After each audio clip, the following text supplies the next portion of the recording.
Le vaccin Sinopharm se compose de deux doses distinctes de 0,5 ml chacune, la deuxième dose devant être administrée entre 2 à 4 semaines après la première.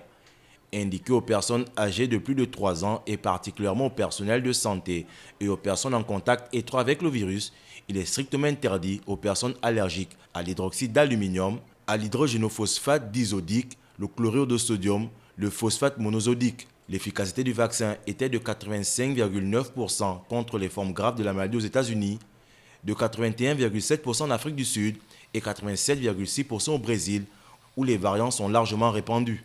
Le vaccin Sinopharm est fabriqué de manière classique, déjà utilisé et donc plus sûr. Le virus lui-même est utilisé comme élément principal pour fabriquer les anticorps et entraîner une immunité protectrice. Le procédé est sûr car il utilise le virus inactivé, le même que celui pour les vaccins des enfants. Selon les données des essais cliniques de phase 1 et 2, le résultat de l'observation montre toujours un taux élevé d'anticorps après 6 mois de vaccination. Les données de ces deux phases ont également montré un faible taux d'effet indésirable et une bonne immunogénicité. Alors que des millions de doses ont été administrées, aucun effet indésirable grave n'a été rapporté.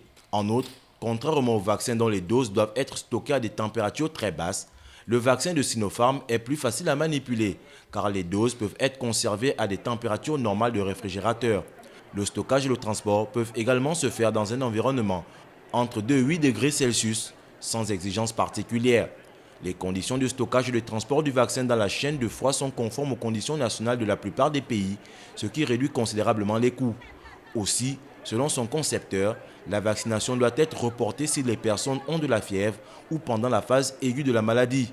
En cas de grossesse, le vaccin ne doit être administré à la femme enceinte qu'en cas de nécessité absolue.